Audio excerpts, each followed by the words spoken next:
ايوار باش گهدارن میهجا دلال گهدارن هیوی اف ام از رونق شیخی و هفکاری معامر مراد مجوار پروگرام دیدار بشکش بکن.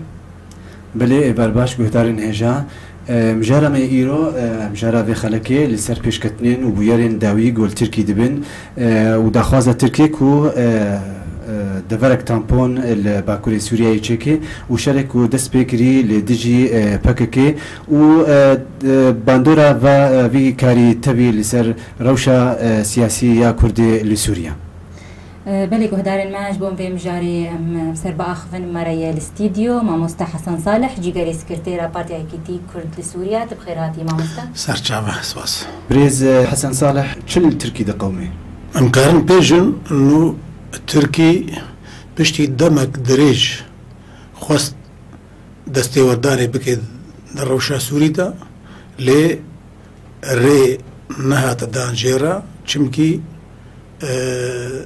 هزی ناف دولتی روج آوان خصم امریکا ندخواستن گو او در باسی هندرو بی جبرگو وضعکی هستیارا و تدخلات هريميجي قال لك أنا در فتق رجيمات تركي رشيبو أو بوياغو بارتيا كاركري كردستان دشر تيوي كشتن وشكرجي بخوغرت يعني بشتي أو تقينا برسوسي أو تقينا برسوسي ياغو ترورستيبو بككي أو كرا صدم جبوي بكارنا نورا بي كاري چكداري او دنارينا مدى او انا هنجت كرنا دستي تركادا جو دست بيدانكي بكن نخاسم بري هنجيجي بچندكي نوناري امريكي هاتونا جمع و بيمانك بهافرا امذكر بون جبوي بنجها انجرليك شخورا طيارة شر تيدا جي دركبن وهيريشي ترورستي داعش بكن لهندروي سوري اف تشتيهانا هشت جو ترك فيدي جي بكن ويكسر انه هيريشي بارقهي داعش تاني كرن هيريشي بارقهي بارتيا كريكي كردستان دا كردستان عراقي دا أفنها قومي ونها وقت بيجي شارشوا هناكي قرمبوا وأحداث دكالن طبعا تيخوستن بالنسبة مرة إيه مكان جمانا الاجتماعي كردي أم دبيجن أفشر واتجير تنيا دفي بيرا وستاندن بل ما مستقلوا تام لي بنارن وام بخوينن كو اف بويري قد قومن واف كاري قد تركي دكي باندورا كوي جدرفا هيا جبركو سدمنوي جدرفا هنا سدمنوي غريداي بتكليوا وامريكا فهنا سدمنوي تكليوا نفرا و باكيكي دو او بروسيسا اشتياكو ايرو اردوغان راوستاندي قالوا شي باندورا بجارتنين داوي قول تركي تشي بنيه برلمان تركي لسر فكرها اف ندوره يعني از بيجم درفتك ج هذا بير تشيبو جو دورة هشتي اندامي برلمان تركي كتدستي وادا كاريبون يكسر بيجن ام امادان جيروبي دا ام برنگا كي فرمي بكفنا هندروي برلمان دا وبكفنا حكومة انودا ليم خابن او افدر فت بنشاف كرن او تسرقو يخور آفيتن ونايا خراب ترجي قوتن قو ايما ام تتاكليا بحكومة اردوغان ناكن وكأنه أف سركفتن تم معنا جيرتنا بوك سركفتن كأنه خصتن بس أردوغان بخينا يعني نقاربه حكومته بتناخد شيء بكي أف طبعا أردوغان أو جينا مني وقت بيجي دستيخوا برخو دنابر دي ومحاولة بكي جو رجاردي روشا خو فقريني وهيبتا دولة خو فقريني أف درفت بدستكت وقتيجو بارتي هذا بي رفض كرجو بيرا دانو صاني بكي و اف بويريغو تشيبون وكما قلت البرسوسي وخياد كيجي بارتيا كاركري كردستانجي او خدي بروجيا جو دانو صاندن بحكومة تركار تشي بيانا او بخوا تكريه خوا جي محور ايراني سطيني وازبيجم او سببو جوهشت جو روش ولو جران بي بلي ما مستوى وقت عني زمان أو كون كجيا برسوسي يان سروجي بو حجتك جهرتنا سلوكي تركي وقود بيجن قالوا أفايا دخو يعني كرن إنه تاكليد نعبرا تركي وداعش تهيا بيقومان از بيجم هناك هبو نخاسم اختيقو عن بيجن ايديولوجيا بارتيا AKP ايديولوجيا ديندارية او الحسابي واد هاتقو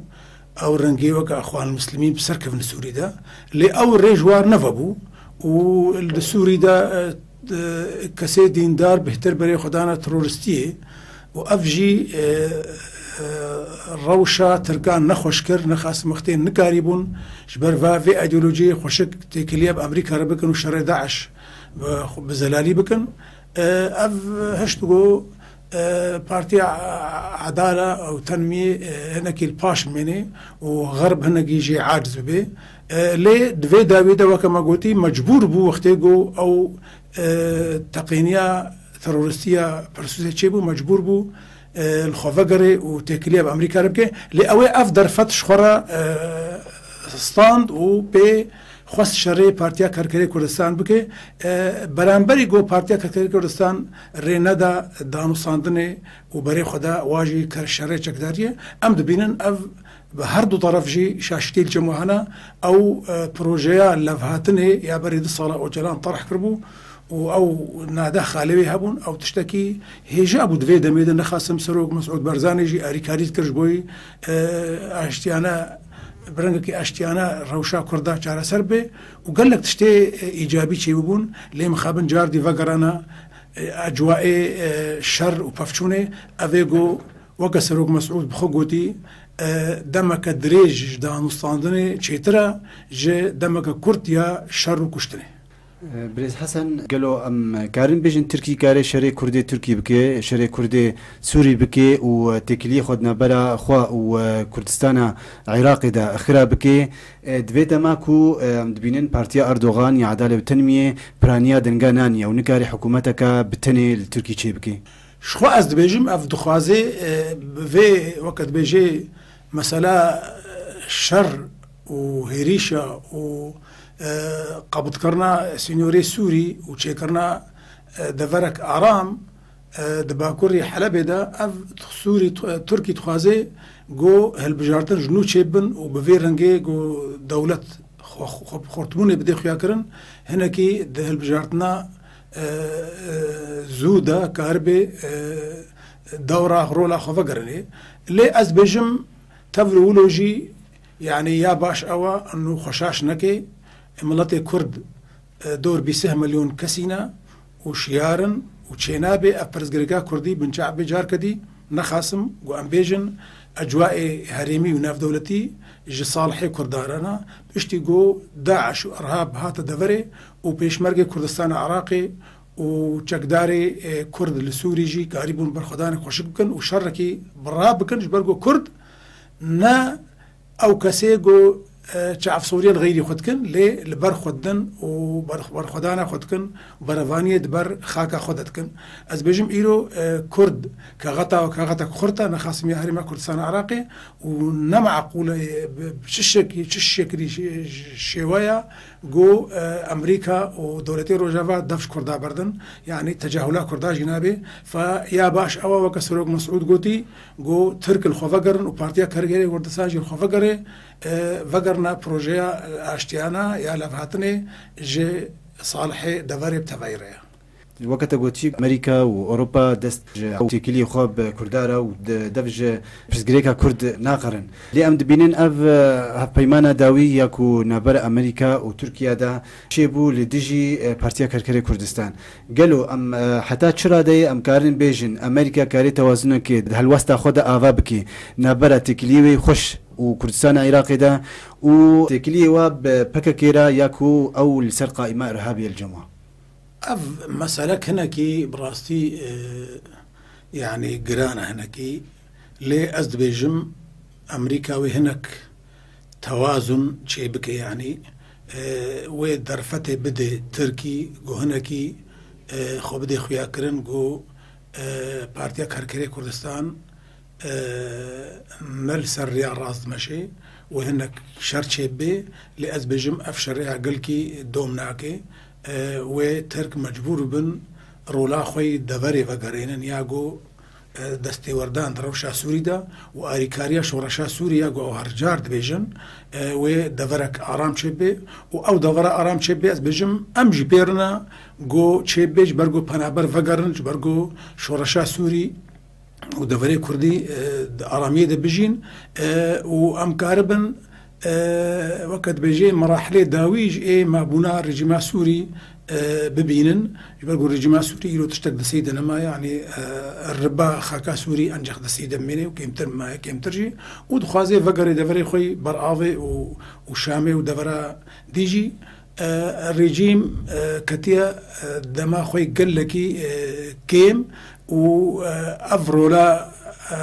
جو ترك تخوازن بريز ام ناخوازن ترك بتنا خو بليزم تخوازن بريارك ناف دولتي بي شبرقو طرفك بتناخوا ومصالح خوي برجوندي خوي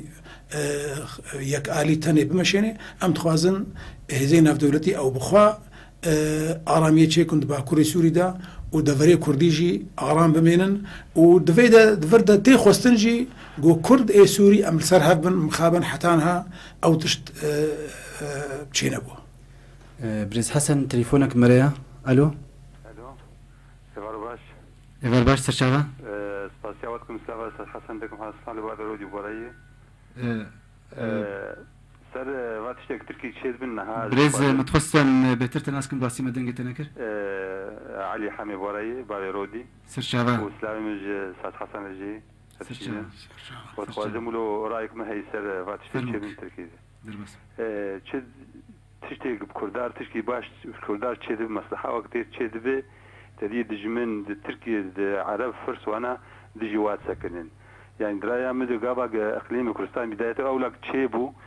تركي ضيو سكني ضيو سكني حتى دراجة كنه افجي نهاجي قاب انتصاراتي تشيد من سر داعش وسر دستي بيشمرقا ويبكا وانا تركي ديق انه ناخوازق كرد بيش كذن رابو افتشتنا كرن ودحزبه اقد انتخابات اجي دركتها وهدفي اتحاد الشعوب الديمقراطيه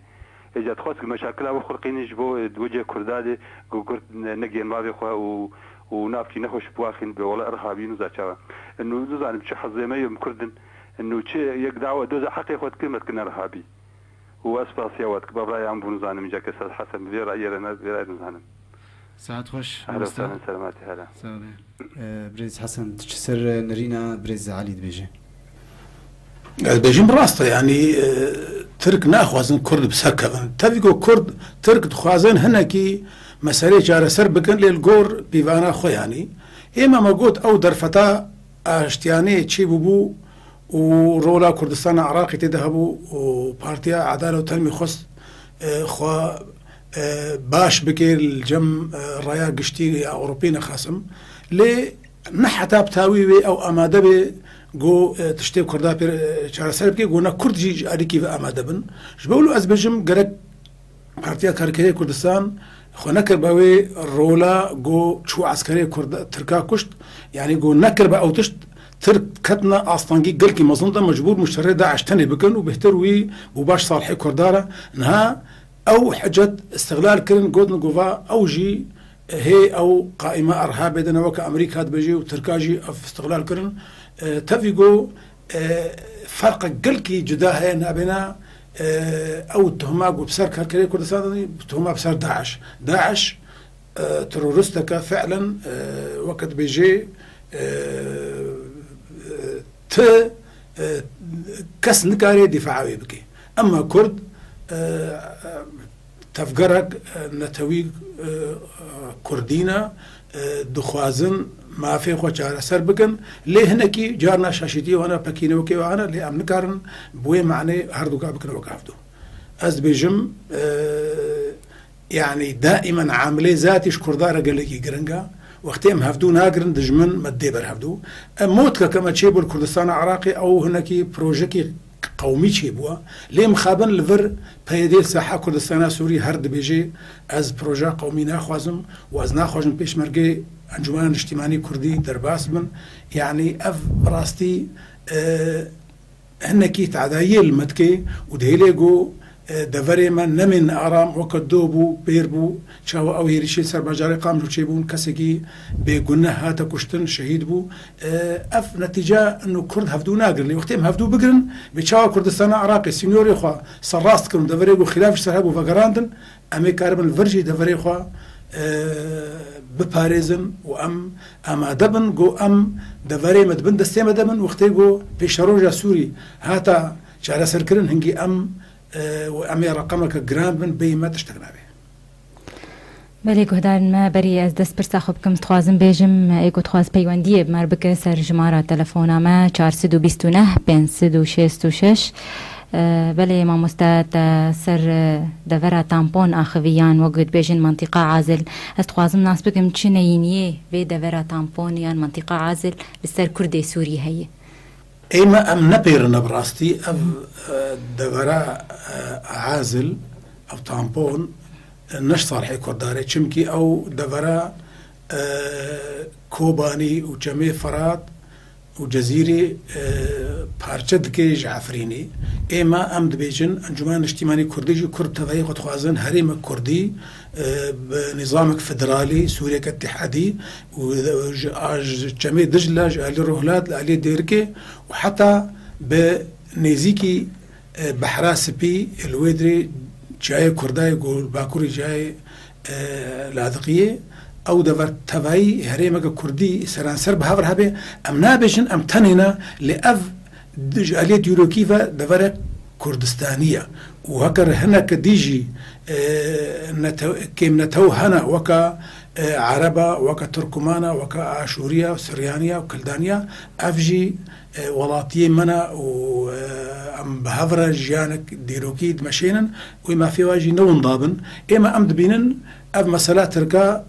تشتكي نباشا وقتيجو مناطق كردي بارشتكن جرك هجر آرامي بها منطقة عازل شبه سرانسري باكوري سوري وكأم بجن نحصدوا 10 كيلومتر از بجم وبحنايك باش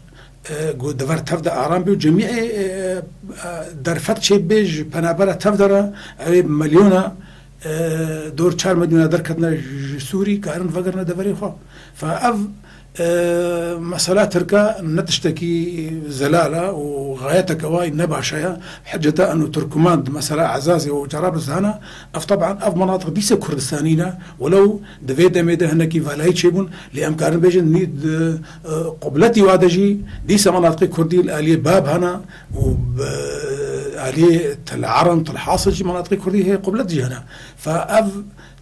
ناي وواطيقو او دفر نا كردستانية ام بيجن ام تخوازن وكا شاوى كردستان عراقي ما في حمو كسي باراستن دا برلمانا كرديدة وتمثيلها وكا جوهانا تشيد بيني ام دفر دا جد بيجن انه عامله ذاتيش مرة قرنقا وقتي قلنا بيش مرقي ما درباس بن وبريجي زي باراستني هنا تفدا ملي خو بدنا هفدو قيادك هف باش تشبه نقو ام دجناتي هفدو ربكن هفدو تنبكن هفدو بكن هفدو بنجعف بكن اف دجمل في دجيت بني مخابن بله ما مستعد نرين اعتاد قالوا تركي داي برچاوي خوات بشروجه ده او في تامبوني يعني في دفرا تامبون بگهينه همو دفرا جزيره از بيجم وقتي قد سي تركات بتنا خد بي ام تفضل قبول ناقنا من بيرنا ام تخوازن بريارك جفاكان دولتي بستني جو سرانسري سوري ارام بي ومعارضه سوري جهبي ومعارضه كردي جهبي ام تفدا ولاطي خجنو افا بكن وبدانو صادن ام بكن جاره سري كي بيشرو سوري با اما جو او بتنا خد شي بكن افي نباش بي واز بهور ناقم كاربن في توجهي بكن يعني او زلال تشتغلن بيجن بي اما ام ندجي ما في ملتي كرد السوري وقال لك جاري انجمانتي كليا درفه انجمان اجتماعي كردي ترك ديتنا وغيري تركاتنا قلتنا ام تشتيقوا كرد و اوبوزيسيون سوري بقن هفدول سر ام ندجي بينا بله جهدار الماز باورم بيوانديك بمرهي تليفون الو الو مرحبا اهلا وسهلا وين شاوانه باش تصابه از دخوازم پرسك جمع مسا حسن بكم بله ما مستعد کاری خوش مر بدن عسکرین بری گود دست كارم يور بيجم از بابي دارا مش قرمير اهلا وسهلا سرجعوا كرم قد برسا خبش از قال لك تشكر هوتكم حوالي ما حسن قلت حوالي ما يقريلا كما دو عسكري تركا كشتن اولو برسا مجي وقتا قاوان سي ودو كشتن وبصداجي بريندار بون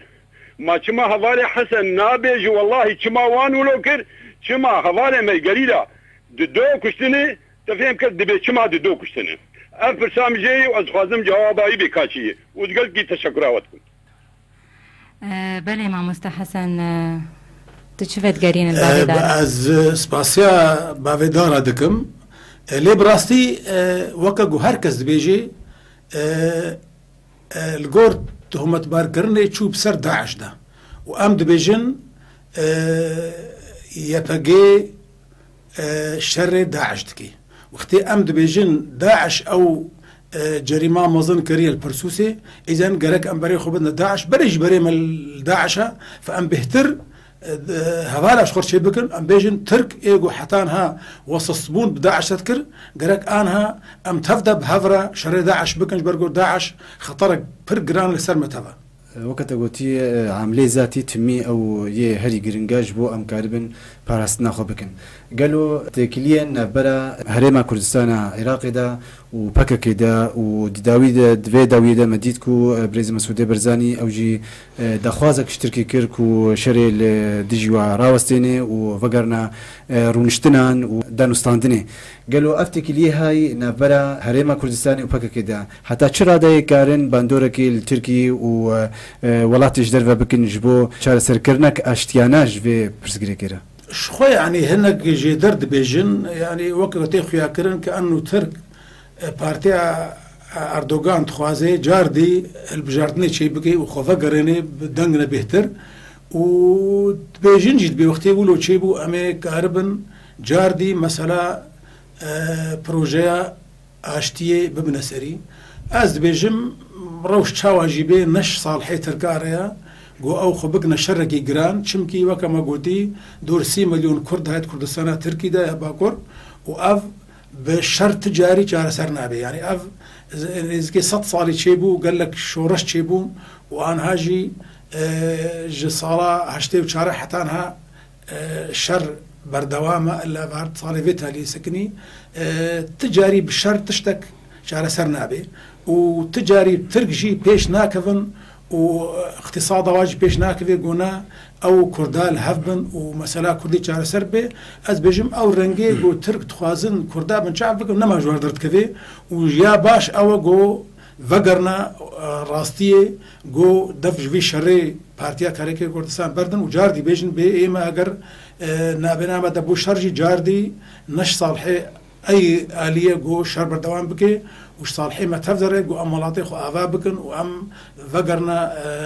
دانو صاني لفهاتني ازد بيجم داويا مسألة جاردي اف بي واز بهورناكم قو شر قران بقلكي بريز حسن اف راوستندنا بروسيسا اشتيه آلية تركافا قالوا تشي باندورا تشي هلوستا ملتي تركوي هبي دفيرا واستاندني دام تبدا زانكو دماكو بروسيسا اشتيه دس بيكر او جي يك جوا عامليك وهشت ابروسيس دس بيبكي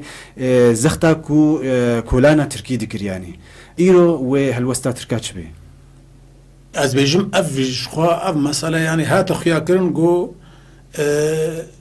يعني فا 12 صالي داويد بارتي عدالة والتنمية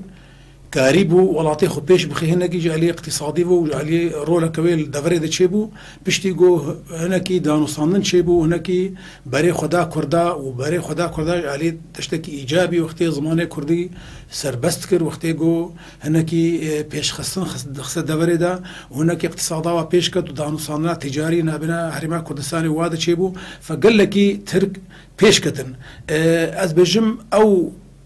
تشتي باش وقتي ديتن معقولة جو ملطي ترك قبول بكي جو جاردي وقرنا جنگي وقرنا شر وقرنا خسارة اقتصادي از بيجم كولانا تركي قبول نكي جو افشر بردوان بكي لي افشر از بيجم بهتر حزب عدالة وتنمية خوازي في شري بوي هيبتا خوفا قرين ياغو خسري بالانتخابات هذا وأم هيفينا جو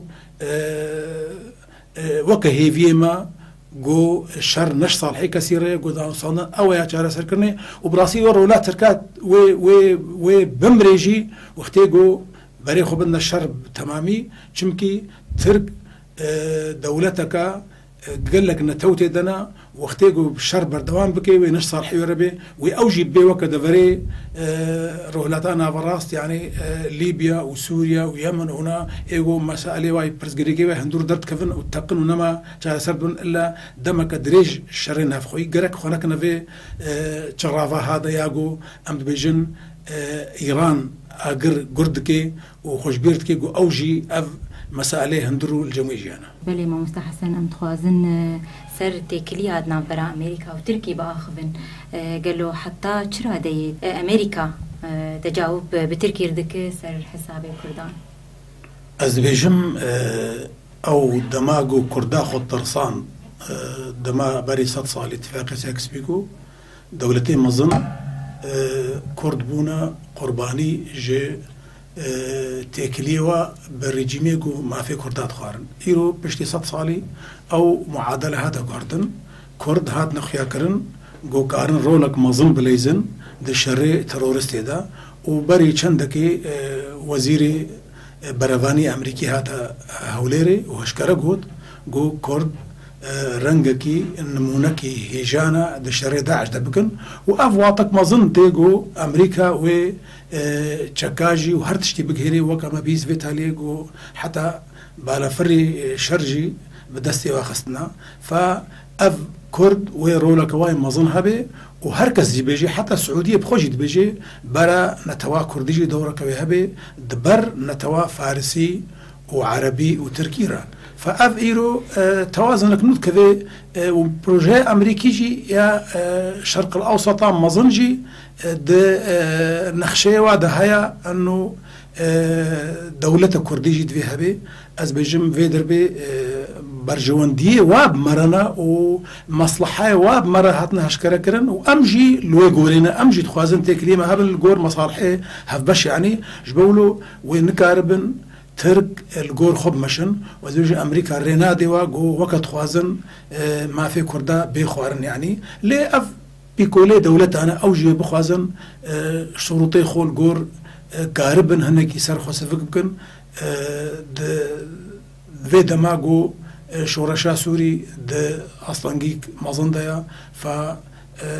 تطوراتي قد شيء من أزبجم داوياوي وجصالح كردار بريز حسن قال لك شافديرت بيجن يكج ارمان جين تركي كول يباجي بديل يباجي بديل بيدي بديل هندروي سوريدا جبركو او ويتك لي دبينيد نابرا بيدي دا وباكاكي دا قالوا او جوهرتنين كو بيدي وريبابريا خسر كرن وتبلي او ارمان جواد جود بيجن ام دولتك كردينا خوازن قالوا باتشتا نهشت كو ترك قانا ببن كو بيدي نهيزك انفصالية نهيزك بارشابوني تخوازي از بيجم يعني مسألة جو بيدي دبيجي ريبابريا خسر مسألة ديمقراطية وأز ما في نتوي ناخوازم أبراسي بلكي الحسابي معارضة سوري جتي والحسابي تركا جتي ليه طبعا يا جرينج أوا جو أم تحجتا نكنا دسينا تركا ونا غير تركا دا أم عاملة ذاتي كرد في بيك بين يعني وإما بالنسبة لمرة أنجمان الاجتماعي كردي يعني دافيما قرمي جي قوتنا انه امبراي هذن وتكليه بافرهانا ودبن سپرشتيا سلوكياتيا كردستاني را مقلك بيمان شكرنا وتالي دميني بتطبيق يعني مخابن افكاري واي نا موضوعي نا عقلاني نا برجواندي ملطي كرد تين طرح كرن ودبن الصدمه قو ملطي ما كوتش برد بي قو ملطي ما قلك نشارد بي قو دجمن درباوي المتي مش صالحي كثيرة يعني وأم بيجن وكأنجمان الاجتماعي كردي فيدا بيجي يعني حتى دوجي أو درخوينا أو دركت قوي ما نمت تحمل دكن يعني هو دفر فالا كرو خورتي ما يجون هيرشاد من سر وسياسة مطار دقرن شالك فانا دقرن يعني أفنما تحمل كرن دفي أم تاكلين وقت بيجي خوشك بهفرة بكن وأم شاف سوريا هفدو لكن يان أمي نشار بنقو أم دعوة خوبيشندانا بكن شالاكيا بكن شل هندروي كردستان سوري شل درفش يعني أف عملي ذاتي قال لك جرنجش مرة ودفي بيدي الخفقري وأف سياستها هنا تجاري في نادي دياغود بيجي بشتي شورشي كردا كرنا بصدي هزار أو كان مليون شهيد أين هاد بيجولا باش بروجي قومي مرة لازمة شما خير كي جان ملطي الدنيا الجهاني دفش بروجي خوي قومي بردايا كأم بيجي حتى قرضاي جار كجي برسينجو كرد مسلمان وملطيم تخازن ملطيم مسلمان برجبكن ودولتها قومي شخور تخازن قول حقي وايا ما دام دولتين مسلمان تفضل بري خدانا مسألة نتوي أو جيج ما في وايا فأمجي بيجي الدنيا تفضل جهان تفضل سراسكي قومي أبابوا أمجي وكا غيري خنا هذا العالم تبدأ جهان دفج ناحية قومي بردهنجي أو لكل حادث حديث أمجي مصيري ملي أما وقتين هاد بيجن يعني كأنه ناخوزن تشتكي كردها بيت خوازن ونضابي إما أم شعبكي وقت بيجي تفسيرك نباش الدنيا بيجن أف محوري إيراني بري وديفها تشتي هاي جو نش برجوندي ملتي كردن جو أو يعني جرك إيه جناف واد هالشيء والسريوة الخوفقرن بيجن أف مشروع تك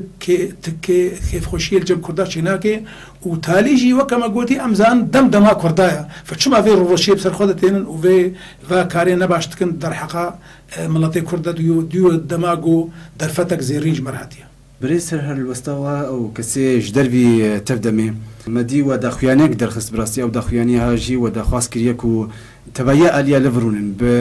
بأواكي أشتيانا و برزقريكا چار سر بكن قالوا حتى تشرا دي أم كان رولك بدنا كتلة كردي ياد همهنجية نجتمانية سوريا ائتلاف دا حتى تشرا دي بيجن أو كارن هناك رول بليزن جبو هناك نسكاي نابرا تركي وباكا كيدا تشتكي ولو هبي جبركو ائتلاف أمزانن التركي دميني وتكلي و تركي قال لك يخورتن قالوا أفكت لها كاري تشبكي وكما قلتي يعني هجر عملية ذاتي بيك بي يعني بيدي الخوفقري وتكلية بأنجمان اجتماعي كردي بكي وأمكار بالدبري خو باريزن وهما هنجا سوري مجبور بي جبوي مصالحي خوشي جبوي رازي كرنامة فيرو لي بليزي لي هجر أو بكك بيدي نفقري راستي ويترولا ولو شي نبي يعني أما تبدأ تعديل مبي أمد بيجن يعني هما هنجا سوري ما جاي خوتي قرتيه بس نمعنا وينا أم جي رازينا إما أمد بينن إنه أو بردا كرنا وانا دما ده صلاة دما بارتيا بحثا أو جي شوفينيت جمعايا فوقتي أم كرد دناف وادنا إما أمد بينن جبر مصلحة ملتي كرد ولود خوازي دولتي مظن ولود خوازن قو أمدنا فوادا مش هو السبب وقتي قبو شارع سركرنا گفتگو چه گو سر شارع سركرنا پیش روجا سوري هنگي أمجد ناردبن هنگي أمي كاربن شروطي ما في خو خوشتر بكن وقتي قو برخداني بكن وأم كارن دا أي دم دا أم شالاكيا بكن وأم شارشوا دفري بهجين قو أم بهيلن دولتي مظن نشاربن وبيجن انه سوريا نو دفي جهه كردا وقتي خستن لغور مواثيق دولي جار سربي بله ما مستا برسامه داویه ام خوازن تجمر سر و داخویانی داویه گو انجمن اجتماعی کرد درخست درباری و مجاری بویرن ای قومی ای داوی قومی او ام دبيجن انه يعني اف شر ناف خوي دندروي تركي تشتكي نج صالحي ملتي كرد ونج صالحي تركايا فوكا سلوك مسعودي خست انه اف تشتكي جيم خابنيه وقت يقول جاردي فقرانا مثلا شر في فقرنا الرياض دانو صادني او يقول ما تبدا خلاص بكي بري ما بدي بيشكتني ام دبيجن او مثلا تركا جهه إدانية جوهري شاد برنسر دفري بارتيا كركري كردستان تفلقوا مشاكل يجيبون لشرط داوي نش صالحي تركاري وكما قلتي و ام كرد تفدجي ام لسر هفدو قبول لكن اگر پیدي جارنا تجاوزات دجي متكي لام پروژه قومی سراسری کردستانی به هر چهار پارچه خواهد گرک ام لسر هفبن ام برخودانا خو بکن ام لسر هفدو بغیدن. بله گهدارن ما ام وی آوائی گیان داویا پروگرام خواه ام سپاسیا ماموستا حسن صالح دکن جیگری سکرتیرا پارتیای کیتی کرد لسوریا حتی خلق اکنوب مینند خیر خوشید.